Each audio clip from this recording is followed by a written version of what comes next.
अब दंड नहीं, न्याय का भारतीय विधान होगा। 1 जुलाई से 3 नए कानून लागू कर दिए गए। नए कानून से आएगी पारदर्शिता। नए कानून के संबंध में दी गई जानकारियां। इस कानून के तहत मोबाइल पर ही रिपोर्ट लिखाई जा सकती है। 3 दिवस के अंदर थाने आकर हस्ताक्षर किए जा सकते हैं। रिपोर्ट उसी दिन से मानी जाएगी जिस दिन ऑनलाइन दर्ज की गई है। अब मोबाइल को भी गवाह के रूप में लिया जाएगा। पहले कानून अनुसार लिव इन और बलात्कार पर एक ही धारा लगाई जाती थी। अब दोनों के लिए बदलाव कर दिया गया है। महिलाओं की सुविधा के लिए ऑनलाइन शिकायत की सुविधा की गई है। यौन उत्पीड़न पर 7 दिन में जांच होगी। महिला पुलिसकर्मी ही इसकी जांच करेंगे। कार्रवाई की समय समय पर पुलिस द्वारा जानकारी भी दी जाएगी। गवाहों की भी वीडियो रिकॉर्डिंग की जाएगी। नए कानून में एफआईआर में सुविधा 0 कायमी की जाएगी। नए कानून में सजा में भी बदलाव किया गया है। दुष्कर्म में अब उम्र कैद की सजा का प्रावधान होगा। शादी का झांसा देने पर बिना वारंट गिरफ्तारी की जाएगी। भारत के 3 नए कानून में कुछ धाराएं बढ़ाई गई हैं तो कुछ धाराएं घटाई भी गई हैं। दंड प्रक्रिया संहिता में 484 धाराएं हैं। भारतीय नागरिक सुरक्षा संहिता में अब 531 धाराएं हैं। इसकी 177 धाराओं को बदल दिया गया है।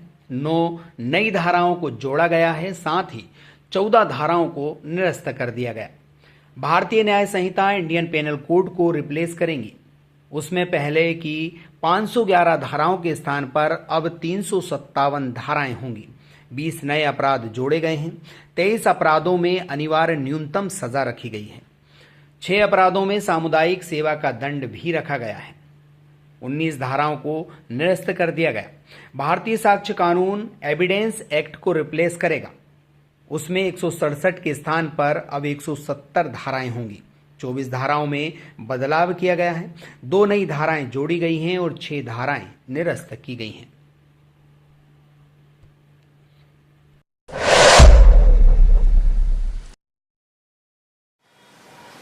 एक अपराध हम लोगों ने बहुत बार देखा होगा कि जैसे महाराष्ट्र में एक घटना घटी थी कि साधुओं को भीड़ ने पीट कर मार दिया। ठीक है, बाद में जब उसकी जांच हुई तो पता चला कि जिसके लिए उन्होंने मारा था कि मुस्लिमों ने शायद उनको हत्या की थी। मॉब लॉन्चिंग की घटना घटित हुई थी। तो मॉब लॉन्चिंग पर सरकार शुरू से बहुत ज्यादा एक्टिव थी। अब मॉब लॉन्चिंग में सरकार ने रखा है सजा का, फांसी की सजा का प्रावधान किया है। अगर भीड़ बिना किसी कारण के किसी व्यक्ति को, कोई भी जन समुदाय हो, भीड़ अगर बिना किसी कारण के किसी को हत्या करती है तो उसमें फांसी की सजा का प्रावधान किया गया है। और सबसे बड़ी बात है कि अभी जो न्यायालय में मुकदमे कई सालों तक पेंडिंग रहते थे, वर्षों तक ऐसा होता था कि मामले चलने, लोग जवानी से बूढ़े हो गए और मामले केस में खत्म नहीं होते थे, न्यायालय में चलते ही रहते थे। सबकी समय सीमा नए कानून में निर्धारित कर दी गई। और जो अपना विक्टिम में फरियादी है, फरियादी केस दर्ज करने के बाद फरियादी को ये होता था कि केस में पुलिस क्या उसमें प्रगति है, क्या उसमें पुलिस कर रही है, फरियादी को जानकारी नहीं मिल पाती थी। अब जो है नए कानून में जो भी फरियादी होगा वो 90 दिन के भीतर अपने केस की प्रोग्रेस रिपोर्ट कभी भी पुलिस से पूछ सकता है। पुलिस का इसमें प्रावधान रखा गया है कि हमको प्रोग्रेस रिपोर्ट देनी होगी। दूसरा सबसे बड़ी इसमें जो बात रखी गई है कि जो कई बार हम लोग देख रहे हैं कि 20-30 केस के अब आरोपी यहीं घूम रहे हैं बाहर रोड में और अभी उन पर कोई ऐसी कार्रवाई नहीं हुई, कोर्ट से सजा उसमें नहीं हो पाई, कई केसों में बरी हो गए। अब नए कानून में क्या किया गया है कि घटनास्थल जितने बड़े गंभीर अपराध होते हैं तो इसमें जितनी जो जब्ती बनेगी और तलाशी वगैरह होती है सब घटना वहीं पर होगी और उसकी वीडियो रिकॉर्डिंग होगी और वो वीडियो रिकॉर्डिंग न्यायालय में जाएगी। तो और जो गंभीर अपराध हैं उनमें साक्षी जो होंगे, साक्षियों के कथन के भी वीडियो रिकॉर्डिंग होंगे। तो जो कोर्ट में जाके वो बदल जाते थे, होस्टाइल हो जाते थे गवाह कि हमने देखा नहीं, ये नहीं किया, तो अब अपन जब जब्ती करेंगे उसमें तो जब्ती में भी उनकी फोटो रहेगी, दिखेगा कि हाँ ये घटनास्थल पर उपस्थित है। होता ये था कि कोर्ट में जाके क्या बोल देते थे कि नहीं पुलिस ने हमसे जबरन दस्तखत कराया है, या तो आरोपी के भय से या कोई और किसी लालच की वजह से ऐसा हो जाता था। अब ऐसी स्थितियां नहीं बनेंगी क्योंकि वीडियो रिकॉर्डिंग रहेगी, वो होस्टाइल नहीं हो पाएंगे। तो मैक्सिमम इसमें ये रखा गया है कि अधिक से अधिक आरोपियों को सजा मिले। ठीक है,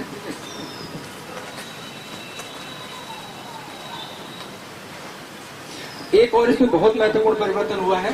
जो गंभीर अपराध होते थे, 10 साल या अधिक के जो अपराध होते थे, उसमें आरोपी अगर फरार हो जाता था तो अपन उसमें इनाम घोषित करवाते थे। और नहीं मिलता था तो मामले कई सालों तक पेंडिंग पड़े रहते थे कोर्ट में। अब उसमें रखा गया कि अगर हम गंभीर अपराधों में आरोपियों को इनाम घोषित कराते हैं या फरार घोषित कराते, फरार अपराधी है और वो कोर्ट में उपस्थित नहीं हो रहा है, तो उसकी अनुपस्थित के बिना ही कोर्ट में पूरी कार्रवाई होगी। और अगर कोर्ट ने निर्णय दे दिया है तो निर्णय के बाद भी कोई लोग अपील करते थे कोर्ट में जाके, हाई कोर्ट, सुप्रीम कोर्ट में, अब वो अपील नहीं कर पाएंगे। वो जब तक हाजिर नहीं होंगे अपील नहीं कर पाएंगे, उनको पहले उसके लिए हाजिर होना पड़ेगा। और डिसीजन के बाद अगर 3 महीने तक वो हाजिर नहीं होते हैं तो फिर कहीं अपील भी नहीं कर पाएंगे। ठीक, एक ये महत्वपूर्ण परिवर्तन हो रहा है।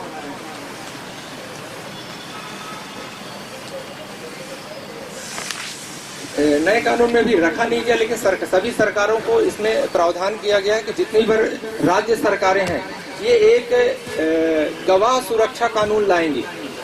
अभी लाई नहीं है सरकारों ने, उसमें रखा गया सभी सरकारें गवाह सुरक्षा कानून लाएंगी। जो साक्षी होते हैं प्रकरण के, कई बार होता है कि आरोपी छूट के आते हैं या किसी के दबाव में वो अपने आप को ऐसा लगता है कि पुलिस हमको सुरक्षा दे नहीं पाएगी और आरोपी जो है आके कोई हमको तकलीफ पहुंचाएगा, मारपीट करेगी, इस वजह से वो साक्ष्य जो चाहते हैं वो सही रहता है, वो बोल नहीं पाते हैं। तो सरकार इसके लिए नए कानून में प्रावधान रखी है कि गवाह सुरक्षा एक एक्ट लाएगी जिसमें साक्षियों की सुरक्षा का प्रावधान उसमें किया जाएगा।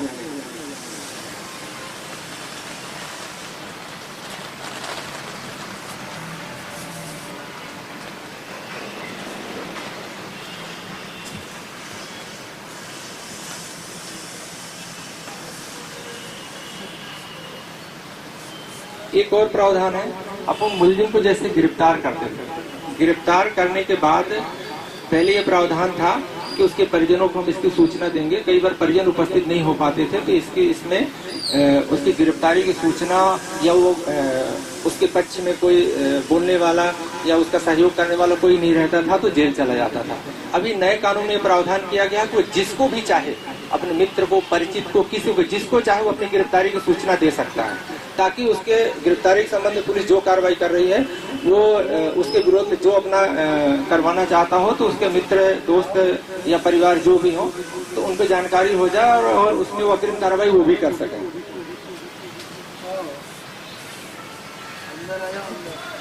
एक और बहुत महत्वपूर्ण बात बता रहा हूँ जो अभी तक नहीं था, 0 FIR।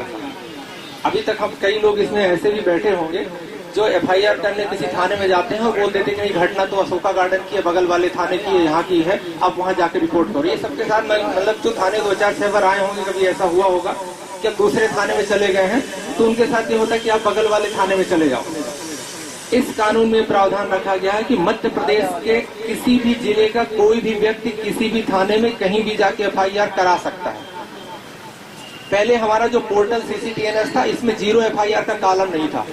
अभी जो हमारा नया कानून बना है इसमें 0 FIR का कॉलम है। आप जहां इच्छा हो, जहां आपको सुविधाजनक लगता है वहां FIR कराइए और FIR फिर संबंधित थाने में ट्रांसफर हो जाएगी। मतलब जो पीड़ित ये होता था कि पीड़ित को तत्काल कार्रवाई नहीं होती थी, वो भटकता रहता है इस थाने उस थाने, केवल FIR करने के लिए भटकता रहता था। अब ऐसा नहीं है, वो जहां भी चाहेगा FIR उसकी होगी और तत्काल उस पर जो भी घटना उसके साथ घटित होगी उसके लिए कार्रवाई, पुलिस की कार्रवाई चालू हो जाएगी। तो 0 FIR भी इसका एक बहुत महत्वपूर्ण है। इसके लिए मध्य प्रदेश, मतलब राज्य के बाहर के लिए नहीं है सिस्टम अभी, राज्य के बाहर के लिए वो, लेकिन मध्य प्रदेश में कहीं भी आप जाके कोई भी FIR करवा सकते हैं। और E-FIR और E-सम्मन का एक नया प्रोसेस आया है। हर जितने बार चाहे साक्षी हो, फरियादी हो या आरोपी हो, कोई भी हो, E-सम्मन ऐप एक चालू किया गया है। E-सम्मन से होगा कि आपका जो मोबाइल नंबर होगा, जो आप फरियादी होंगे, जैसे रिपोर्ट लिखाते हैं तभी मोबाइल नंबर ले किए जाते थे, अब अपन उनकी Gmail ID भी नोट करेंगे और फोन नंबर नोट करेंगे। तो कोर्ट से भी उनको डायरेक्ट सम्मन उनके मेल में जाएगा और थाने से भी जो प्रभारी महोदय होंगे यहाँ से भी डायरेक्ट उनके मेल में भेजेंगे और उनके मोबाइल में भेजेंगे। कोर्ट द्वारा जो थाने में सम्मन वगैरह आते थे, अभी हार्ड कॉपी आती थी और कोई न कोई पुलिस कर्मचारी लेके जाता था, उनको तामील कराता था। इसके लिए प्रोसेस किया गया है कि अभी आने वाले समय में ऐसा इसमें रखा गया है, थोड़ा समय लगेगा कि ई-सम्मन तामील कराया जाए। DI साहब की ID में पूरे सम्मन आएंगे यहाँ फरियादी के अगर मेल आईडी है, मोबाइल नंबर है, तो उनके में भी भेजा जाएगा, थाना प्रभारी के में भेजा जाएगा। थाना प्रभारी संबंधित अगर किसी से तामील कराना चाहते हो, जिससे थाने कर्मचारी हैं, वो थाने के सभी कर्मचारियों की पहले प्रधान आरक्षक से नीचे की CCTNS ID नहीं बनती थी। अभी नए कानून के तहत ये हो गया है कि आरक्षक की भी CCTNS ID बनेगी और थाना प्रभारी जितने पर कागज होते हैं, सम्मन वारंट जो भी आएंगे, तो जिस कर्मचारी से तामील कराना होगा उनके ID में थाना प्रभारी भेजेंगे। वो संबंधित जो फरियादी वगैरह और जो साक्षी होंगे वो उनके उसमें भेजेंगे, संपर्क करेंगे। यदि उनके व्हाट्सएप से संपर्क नहीं हो पा रहा, उनके मेल से संपर्क नहीं हो पा रहा, तब उनके घर जाके तामील करेंगे। तो इस संबंध में एक और इसमें चालू किया गया है। और सबसे बड़ी बात है कि जो घटना स्थल से अपन फॉरेंसिक साक्ष्य इकट्ठा करते हैं, तो पहले ये होता था कि उसकी प्रामाणिकता सिद्ध नहीं होती थी। अब हम घटना स्थल पर जो भी जब्त करेंगे उसकी पूरी वीडियो रिकॉर्डिंग होगी। वो वीडियो रिकॉर्डिंग कोर्ट में भी होगी, पुलिस के पास भी होगी, वरिष्ठ अधिकारियों के पास होगी। और हमारा एक ई साक्ष्य ऐप भारत सरकार लागू कर रही है, इसमें पुलिस वालों के लिए है, केवल उसको आपके प्ले स्टोर में नहीं। तो ई साक्ष्य ऐप से क्या होगा कि हम जो भी कार्रवाई करेंगे घटना स्थल में जाके जब्ती तलाशी जो भी करेंगे, तो ई साक्ष्य ऐप से वो लाइव उसमें रिकॉर्ड होगा। उसमें अपन कोई कट कॉपी पेस्ट नहीं कर सकते, जो सही है वही उसमें होगा। इससे क्या होगा कि कोई भी इसमें ये नहीं कह सकता पुलिस ने इसमें कुछ छेड़छाड़ किया है या कोई घटना झूठी है। जो भी लाइव रिकॉर्डिंग होगी हर 4 मिनट में वो जब्त हो जाए, उसमें जमा हो जाएगा। फिर अगर हमारी कार्रवाई नहीं पूरी तो अगले 4-4 मिनट में से जमा होता जाएगा। वो कोर्ट के पास भी पहुंच जाएगा, इस आक्षेप से कोर्ट के पास भी है। और जो अपना अपराध होगा उसमें अपन दर्ज करेंगे, जैसे इस आक्षेप खोलेंगे उसमें अपराध क्रमांक, धारा और डेट अपन डालेंगे, तो उसमें आ जाएगा कि ये किस डेट की कायमी हुई है। फिर उसमें वीडियो क्लिप का आ जाएगा कि वीडियो क्लिप इसमें जो करना है, तो वीडियो क्लिप हमारे उसमें जमा रहेगी। ना हमको पेन ड्राइव में रखने की जरूरत है, ना कहीं ना, वो सब ऑनलाइन लाइव जमा रहेगी। ठीक है। तो अब फरियादी जो है उसको ये समस्या नहीं रहेगी कि आरोपी को सजा नहीं मिलेगी, मैक्सिमम अपराधों में सजा मिलेगी। ठीक है, ये महत्वपूर्ण परिवर्तन। एक और बड़ा परिवर्तन हुआ है।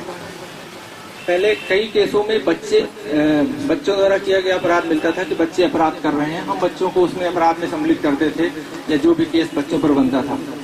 अब इसमें भूमिका निर्धारित की गई है कि बच्चे को अपराध कराने के पीछे कौन है। जैसे कोई बच्चा चोरी करते मिला है, तो पहले बच्चा क्या होता, बच्चे पर कार्रवाई होती थी। अब ये जांच की जाएगी सबसे पहले कि ये बच्चे से पूछताछ करके कि तुम्हारे चोरी कराने के पीछे कौन सा व्यक्ति है, और जो व्यक्ति चोरी कराने के पीछे है उस पर चोरी की पूरी धारा लगेगी। जो कार्रवाई ओरिजिनल चोर पर होती है वो उस पर होगी जो बच्चे से चोरी की कार्रवाई करवा रहा है।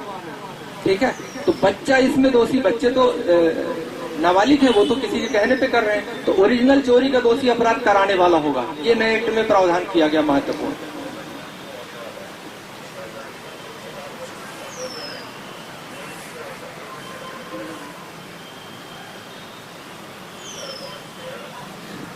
एक और बहुत बड़ा परिवर्तन है, सभी थानों में, जितने मध्य प्रदेश के थाने हैं, पुलिस मुख्यालय की तरफ से सभी थानों में एक सूचना पटल आया हुआ है। गिरफ्तारी की सूचना बताने वाला बोर्ड सभी थानों में आया, अपने थाने में गया, इससे पूरा मध्य प्रदेश के सभी थानों में लगभग ये गया है। जिस भी व्यक्ति की गिरफ्तारी होगी, पहले परिजन भटकते रहते थे, सब लोग भटकते रहते थे, भाई हमारा आदमी कहाँ है, पुलिस पकड़ी, कहाँ गया। अब इसमें जिस भी व्यक्ति की गिरफ्तारी होगी, एक यहाँ पर नोडल अधिकारी नियुक्त किया गया है। सभी थानों में नोडल अधिकारी नियुक्त है जो गिरफ्तारी की सूचना देने के लिए बाध्य होगा। किसी भी व्यक्ति को यदि पुलिस गिरफ्तार करती है तो नोटिस बोर्ड में उसका नाम, पता पूरा लिखा रहेगा, गिरफ्तारी दिन लिखा रहेगा, गिरफ्तारी का कारण लिखा रहेगा, और उस नोडल अधिकारी का नंबर भी लिखा रहेगा। आप अगर कोई शंका है, आप कुछ और जानना चाहते हैं, तो नोडल अधिकारी को फोन करके अपन जानकारी प्राप्त कर सकते हैं कि इस व्यक्ति को क्यों गिरफ्तार किया गया। दूसरा, कंट्रोल रूम, जो जिले का कंट्रोल रूम है, सभी जिलों में जो जिले के कंट्रोल रूम है, वहाँ भी गिरफ्तारी की सूचना का बोर्ड लगा रहेगा कि जिले से कितने लोग गिरफ्तार हुए हैं, उनका बोर्ड वहाँ लगा रहेगा बकायदे। तो आप उसमें देख सकते हैं कि आपसे रिलेटेड कोई व्यक्ति को कहीं भी गिरफ्तार किया गया, आपको जानकारी प्राप्त करना है, तो अगर थाना क्षेत्र में जानकारी प्राप्त करना तो थाने के बोर्ड में लगा रहेगा। आपको कोई अन्य जगह की जिला स्तर पर जानकारी करना है, कंट्रोल रूम के बोर्ड में आपको पूरी जानकारी मिल जाएगी कि आज जिले में कौन से थाना से कौन से लोग गिरफ्तार हुए।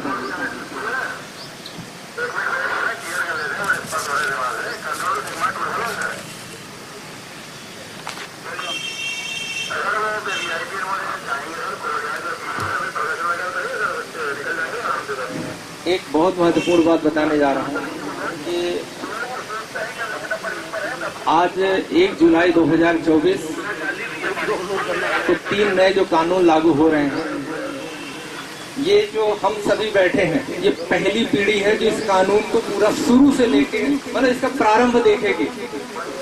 ठीक है, हमेशा क्या चलता है पुलिस में, खासकर एक चीज चलती है कि पीछे देखो आगे बढ़ो, लेकिन हमारे लिए पीछे देखने के लिए कुछ नहीं है।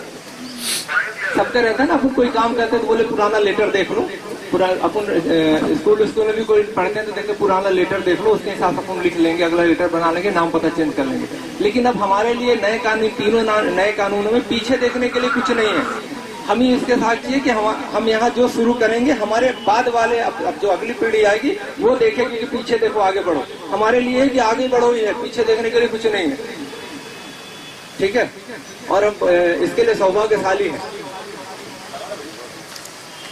एक सबके मन में भय जरूर है कि नए कानून में क्या होगा, परिवर्तन हुआ है ये है, तो भय तो देखिए स्वाभाविक है। कई लोगों के मुंह से ये भी सुना गया कि चेंजेस जो हुए हैं क्यों हुए हैं, तो परिवर्तन देखिए हर चीज में जब परिवर्तन होता है तो मानव की प्रकृति है कि थोड़ा सा परिवर्तन का विरोध करती है, ये मानव की प्रकृति ही है। पर किसी भी हम पढ़ाई लिखाई भी करते हैं तो किसी शुरू में अगर किसी क्लास में जाते हैं, कोई चैप्टर शुरू करते हैं तो थोड़ा कठिनाई होती है, पर जैसे जैसे हम उसमें चैप्टर को पूरा विवरण उसका पढ़ते हैं और अध्ययन करने लगते हैं तो अभ्यस्त हो जाते हैं और आराम से पूरी तरह से चैप्टर को कवर कर लेते हैं। उसी प्रकार ये है कि थोड़ा शुरू में कठिनाई है, शुरू में सबके लिए कठिनाई है, समझने में थोड़ा सा कठिनाई है कि नए कानून में कुछ ऐसा होगा वैसा होगा। धीरे धीरे अभ्यस्त हो जाएंगे और पहले जैसा पूरा काम हमारा चलते थे। धन्यवाद। तो वो कानून नया होना चाहिए क्योंकि आज के अपराध नए हैं, आज के लोगों की विचार जो धारा है वो अलग है, उसी हिसाब से ये कानून बनाया गया है। मेरा ये मानना है कि ये नए कानून से पुलिस की छवि सुधरेगी, क्योंकि सबको ये लगता था कि पुलिस आज तक हमेशा अपनी कर्मठता से, अपनी मेहनत से सारा काम करती आई है, लेकिन फिर भी आम जनता को ये शक रहता है कि नहीं, पुलिस ने कुछ गड़बड़ की है। इस कानून से पुलिस की छवि आम जनता में सुधरेगी। ये कानून इतना पारदर्शी है और लोगों और पुलिस के बीच में एक पुल की तरह काम कर रहा है। मेरा ऐसा अपना खुद का मानना है, क्योंकि हर चीज इसमें सामने है। ये 3 कानून हैं, बीएनएस, बीएनएसएस और बीएसए। बीएनएस है वो आईपीसी की जगह आया है, बीएनएसएस सीआरपीसी की जगह आया है और बीएसए साक्ष्य अधिनियम की जगह आया है। ये नया कानून जो है मुख्यतः महिलाओं और बच्चों से ज्यादा मतलब जुड़ा हुआ है, ज्यादा संवेदनशील है। इसका कारण ये है कि हमारे देश में महिलाओं और बालकों से संबंधित अपराध हैं, उनकी संख्या ज्यादा है अपेक्षाकृत पुरुषों से होने वाले अपराधों में। इसलिए इस कानून में महिलाओं और बच्चों के प्रति ज्यादा संवेदनशीलता दिखाई गई है। ये नए कानून में कुछ 2 धाराएं हैं जो नई बढ़ी हुई हैं। चैप्टर 63 से लेके धारा 63 से लेके 99 तक ये सारी धाराएं केवल महिलाओं और बच्चों को लेके इस कानून में बताई गई हैं।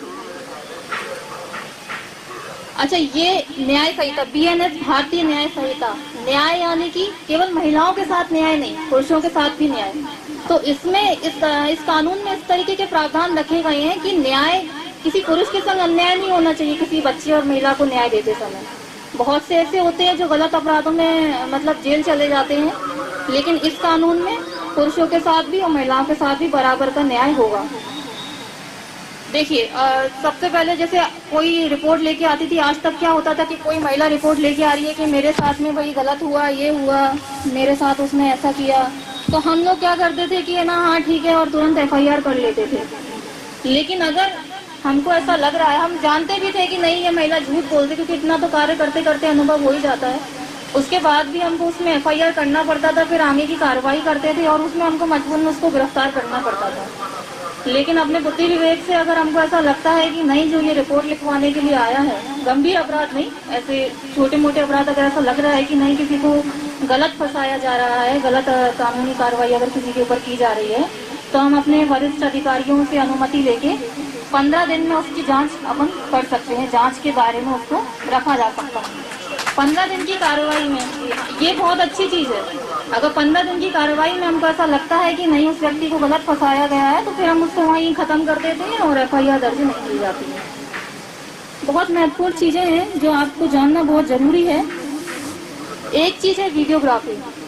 कुछ बालिकाएं या महिलाएं जिनके संग में अपराध होते हैं, बाद में क्या होते हैं, जो आरोपी होता है वो गवाहों को पैसे देके या मैनिपुलेट करके उनको बातों में लेके और बाद में उनको वो कर देता है, अपने उसमें ले लेता है, पक्ष में ले लेता है, गवाहों के बयान बदलवा देता है। तो ये चीज से अब महिलाओं को न्याय मिलेगा, क्योंकि हर चीज की सर ने जैसा बताया वीडियोग्राफी होगी।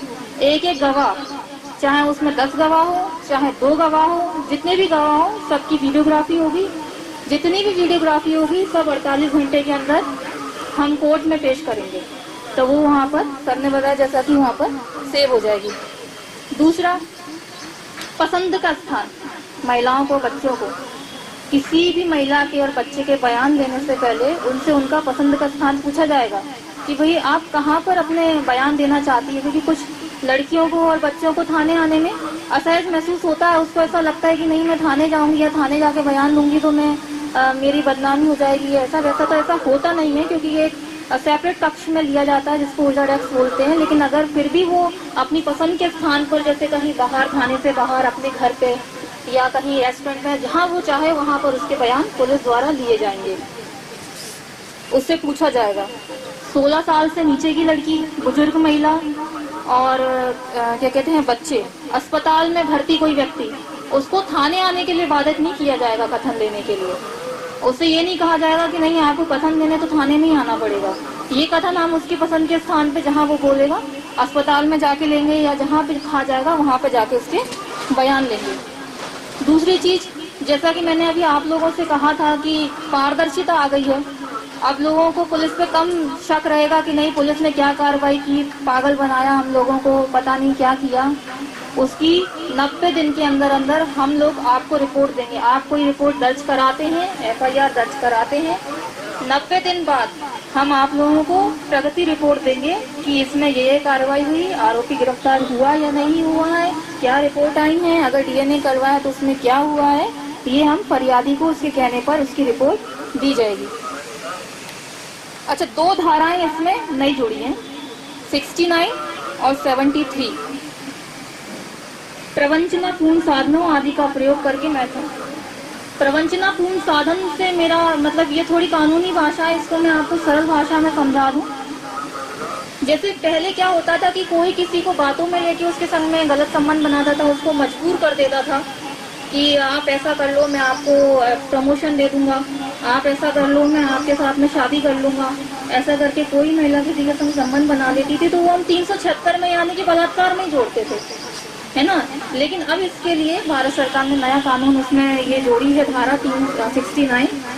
अगर कोई किसी के संग में लिव इन में रह रहा है, कोई लिव इन में रह रहा है और कोई उससे ये बोलता है कि मैं तुमसे शादी करूंगा, और शादी करके उसके साथ में मतलब संबंध बना लेता है, लेकिन जब शादी करने की बारी आती है तो वो मना कर देता है कि मैं तुमसे शादी नहीं कर सकता, तो ये बलात्कार की धारा में ना जुड़ के ये धारा 69 में जाएगा। इसके लिए 10 वर्ष की सजा है। अगर कोई किसी को, कोई जैसे किसी कार्यालय में कोई महिला काम करती है और उससे कहा जाता है कि वो भले ही बहुत सक्षम है लेकिन फिर भी उससे कहा जाता है कि भाई आप मेरे संग ये करिए, मैं क्या कहते हैं आपको तभी प्रमोशन दूंगा, तभी आप आगे बढ़ पाएंगी। मतलब किसी भी तरीके से उसको ब्लैकमेल करना, एक तरीके से मैं आपसे कहूँ तो उस तरीके से करके किसी महिला के साथ में संबंध बनाने के लिए अगर कोई किसी को मजबूर करता है तो वो धारा 69 के अंतर्गत आएगा। 73 एक धारा इसमें जुड़ी है, 73 महिला और बालकों से संबंधित अपराधों में। 73 का मतलब ये है कि कोई भी कानून में चलने वाली प्रक्रिया को ना तो मुद्रण करेगा ना प्रकाशन करेगा। यानी कि अगर महिलाओं को ये डर रहता है, बच्चों को ये डर रहता है कि हमारा नाम खुल जाएगा, हमारा अखबारों में नाम छप जाएगा या हमारा पूरे में फैल जाएगा, ये ऐसा कहीं प्रकाशित ना हो जाए, ऐसा कुछ ना हो जाए, तो जब तक कोर्ट का आदेश नहीं होगा तब तक किसी भी महिला का या ऐसा कोई कानूनी प्रक्रिया का अखबारों में ना मुद्रण होगा ना किसी भी तरीके से कहीं भी प्रकाशन होगा। तो ये जो नया कानून है ये महिलाओं और बच्चों के प्रति बहुत संवेदनशील है। जैसे कि आप सभी जानते हैं कि ज्यादातर अपराध बालकों से और महिलाओं से संबंधित होते हैं। ये इस चीज की मुझे खुशी है कि इस नए कानून से पुलिस और लोगों के बीच में जो एक क्या बोलते हैं उसको मिसअंडरस्टैंडिंग इंग्लिश में, वो जो उत्पन्न हो रही है वो खत्म हो जाएगी। और जो जनता का पुलिस पर भरोसा है, वो जनता का पुलिस पर भरोसा बना रहेगा आगे, और आगे चल के मजबूत हो जाएगा। अब पुलिस इसी तरीके से आप लोगों के लिए काम करती रहेगी दिन रात 24 घंटे 7 दिन। पुलिस एक ऐसा विभाग है भारत सरकार का, उन विभागों में से एक है जो 24 घंटे 7 दिन लगातार काम करता है, किसी दिन की छुट्टी नहीं लेता है। तो इसी तरीके से हम लोग आप लोगों की सेवा करते रहेंगे, और मुझे उम्मीद है कि आने वाले नए कानून से स्थितियाँ और भी बेहतर बनेंगी। महिलाओं के प्रति अपराध, बच्चों के प्रति अपराध कम होंगे। न्याय हो, उसमें दंड देना उद्देश्य नहीं है। और दूसरी चीज, जो वृद्ध व्यक्ति हमारे जो 60 वर्ष से ऊपर जिनकी उम्र है और किसी ऐसे मामले में उनकी गिरफ्तारी हो रही हो जो लगभग 3 साल की सजा का हो या 3 साल से कम का हो, तो उनकी गिरफ्तारी में ये रखा गया है कि डीएसपी से परमिशन के बाद ही उनकी गिरफ्तारी होगी। 3 साल से कम सजा वाले में 60 वर्ष से ऊपर के व्यक्ति की गिरफ्तारी बिना डीएसपी के परमिशन के नहीं होगी। और मेडिकल रिपोर्ट की एक समस्या थी, कई बार फरियादी आते थे और वो बोलते थे कि सर हमने तो मेडिकल तक कराया है, हमारा ये रिपोर्ट हुई थी, मेडिकल रिपोर्ट नहीं आई। तो पुलिस का जवाब होता था कि हॉस्पिटल से आई नहीं अभी। अब उनके लिए भी जिम्मेदारी तय कर दी गई है कि 7 दिन के भीतर मेडिकल रिपोर्ट थाने भेजेंगे, नहीं भेजेंगे तो उनके ऊपर भी कार्रवाई का प्रावधान है। वो रखे रहते थे, महीनों भेजते नहीं थे, तो उनके लिए भी कानून में प्रावधान किया गया। ये अभी तक का प्रावधान था। अभी तक ये था कि अगर संबंधित थाना जैसे अशोका गार्डन का कोई आया तो बोले कि थाना बगल में वहाँ चले जाओ। अब आज के बाद से कोई कभी कहीं बोलेगा ही नहीं कि हम जीरो टाइमिंग नहीं करेंगे। यदि नहीं करेंगे तो पुलिस के ऊपर कार्रवाई होगी। आप उसकी रिपोर्ट करना, उसके ऊपर कार्रवाई होगी। कहीं वरिष्ठ अधिकारियों के पास आप वरिष्ठ अधिकारियों के पास जा सकते हैं, लेकिन मैं विश्वास दिलाना चाहता हूँ हर जगह का, लेकिन बजरिया का विश्वास दिलाना चाहता हूँ कि आज कोई भी व्यक्ति आएगा जीरो में कायमी अब होगी, कहीं का भी मामला हो, ठीक है, क्योंकि हमको कायमी करना है। घटनास्थल कहीं का है, हम उसको तत्काल वहाँ ट्रांसफर करेंगे ताकि तुरंत कार्रवाई प्रारंभ हो जाए। कई बार भटकते रहते थे लोग, 2 दिन 4 दिन FIR ही नहीं हो पाती थी, ठीक है, तत्काल FIR हो जाएगी, कार्रवाई तुरंत प्रारंभ हो जाएगी जहाँ की भी होगी। तो हम ये भरोसा दिला रहे हैं आपको कि अगर हमारे यहाँ आएंगे तो जीरो कायमी तत्काल होगी। अगर हमारे यहाँ का मामला नहीं है तो हमारे यहाँ का मामला हम अपना असल कायमी करके उसमें कार्रवाई करेंगे। हाँ, दूसरा ये है कि अगर आप नहीं आना चाहते हो थाने, कोई परेशानी है, FIR भी करा सकते हो, आप शिकायत करा सकते हो। अब नए उसमें प्रावधान है कि आप FIR शिकायत करा सकते हो। लेकिन अगर कोई FIR आप फोन के माध्यम से करा रहे हैं तो 3 दिन में आपको थाने में आकर उसमें हस्ताक्षर करना पड़ेगा उस FIR। अगर आप 3 दिन तक थाना उपस्थित नहीं होते तो अपने आप FIR निरस्त हो जाएगी। FIR में ये प्रावधान है, ध्यान रखिएगा। अगर हम कोई FIR करा रहे हैं तो 3 दिन में हम थाना आकर उसमें हस्ताक्षर करेंगे, उसको प्रमाणित करेंगे। यदि हम 3 दिन थाना नहीं आते हैं तो हमारी FIR निरस्त हो जाएगी, ठीक है। और किसी क्वेश्चन हो बताइए। FIR होती है और अगर उसमें कोई क्या FIR करने तक किसी को परेशान करते हैं तो उसके लिए भी कोई प्रावधान है कि उसको सजा मिलेगी तो FIR FIR अक्सर मोबाइल से लोग कोई भी कर सकते हैं, उसका दुरुपयोग भी हो सकता है। 15 दिन जांच में लिया जाएगा दरअसल। देखिए, इसमें एक अगर पुलिस को शंका है, उसमें किसी प्रकार के कि FIR में शंका है तो अपने लिए समय निर्धारित इसमें किया गया है कि अपन DSP से परमिशन लेकर के उसमें जांच करेंगे। 14 दिन में हमको जांच रिपोर्ट उनको सौंपना पड़ेगा। यदि सही है तो FIR अपन कर ही लेंगे, उसमें FIR है या नहीं है तो उस पर कार्रवाई होगी। लेकिन उसकी जांच की परमिशन अगर जांच करना चाहते हैं तो DSP की परमिशन से जांच करेंगे, सीधे नहीं कि हम उसको जांच में ले लेंगे। किसी भी केस में 90 दिन में क्या हुआ इसकी जानकारी तो हमें विक्टिम को देना पड़ेगा। जो फरियादी है, ये मैंने बता दिया कि 90 दिन के समय विक्टिम को हमको जानकारी देना। पहले क्या होता था कि हम जब अपने चालान पेश करते थे तो जो आरोपी रहता है उसको तो हम पूरी अपनी कार्रवाई की कॉपी देते थे, लेकिन फरियादी को कुछ नहीं देते थे। लेकिन अब हमको फरियादी को भी अपनी पूरी कार्रवाई की जानकारी फरियादी को भी देना पड़ेगा। एक ये परिवर्तन। दूसरा, गंभीर मामले जो होते हैं, गंभीर मामले में 10 साल से अधिक सजा वाले जो मामले हैं या 7 वर्ष अधिक सजा वाले मामले जो गंभीर मामले हैं, गंभीर मामलों में अगर आरोपी जेल में है तो आधी सजा काटने के बाद उसको जमानत का प्रावधान है कि जमानत मिल सकती है नए उस कानून में, ठीक है। किसी भी गंभीर मामले में अगर आरोपी जेल में है तो आधी सजा काटने के बाद उसको जमानत मिल सकती है। तीसरा ये है कि ट्रायल कोर्ट को फैसला अधिकतम 3 साल में देना होगा। अगर मामला अपने ट्रायल में आ गया है तो न्यायालय को 3 साल में फैसला देना होगा। ये नहीं होगा जैसे स्थगित करते थे ना अपनी सुनवाई, अब न्यायालय केवल अपनी सुनवाई 2 बार ही स्थगित कर सकती है, बस इससे अधिक स्थगित नहीं कर सकती है। उसको डिसीजन देना होगा। ट्रायल में आया तो 3 साल में उसको न्यायालय को डिसीजन देना ही पड़ेगा। और केस हमारा जैसे समाप्त होता है उसके बाद फिर फैसले पर जाता है। अपनी सुनवाई जैसे सबके गवाही हो गई और कथन वगैरह हो गए तो फिर फैसले पे जाता है। तो मुकदमा समाप्त होने के बाद 43 डेज रखा गया है न्यायालय को कि 43 दिन में न्यायालय फैसला देगी उसमें। वो जैसे अपना एक अभी केस पुलिस वालों का अटका है, प्रमोशन वाला, कितने सालों से लटका हुआ है, सब हो गया, केवल फैसला रुका हुआ है। फैसले नहीं आ रहा तो इतने सालों से 2016-17 से। अब ऐसा नहीं होगा। अब अगर मामला फैसले पर जाएगा तो फैसला 43 दिन के अंदर कोर्ट को देना पड़ेगा, इससे अधिक समय नहीं लेगा। और फैसला अगर दे रही है उसमें है कि फैसला देने के बाद फिर सजा का प्रावधान होता है। तो फैसला देने के बाद 7 दिन में सजा सुनाएगी। जो भी सजा फैसले में कोर्ट निर्धारित करेगी तो 7 दिन में उसमें सजा सुनाएगी। एक और बहुत अच्छी चीज है कि जो दया की याचिका अपन इसके पहले जो होती थी, दया की याचिकाएं लगती थी। दया की याचिका किसके पास लगती है बच्चों, बताओ? दया याचिका किसके पास लगती है? राष्ट्रपति। सही, बहुत सही, वेरी गुड। अभी तक ये प्रावधान था कि दया याचिका जो है वो कोई भी एनजीओ और कोई संस्थान लगा देता था। दया याचिका मतलब आरोपी अगर नहीं भी उपस्थित है तो एनजीओ और अन्य संस्थान लगा देते। ये प्रावधान खत्म कर दिया गया है।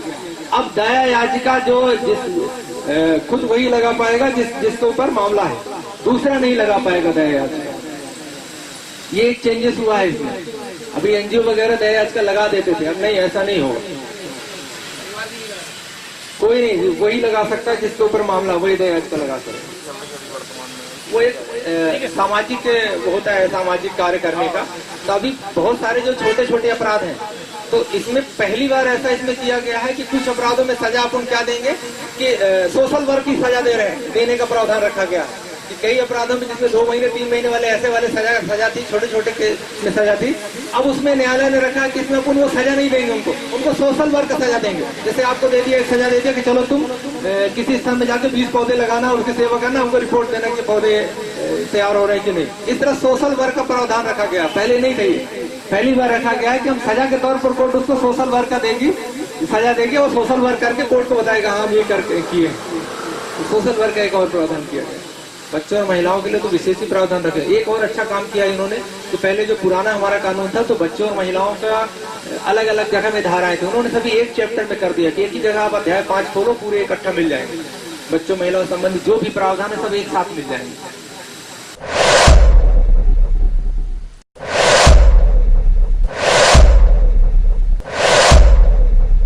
अगर आप ये वीडियो YouTube पर देख रहे हैं तो हमारे चैनल को सब्सक्राइब करें और बेल आइकन को दबाना ना भूलें। अगर आप Facebook पर ये वीडियो देख रहे हैं तो हमारे पेज को लाइक करें।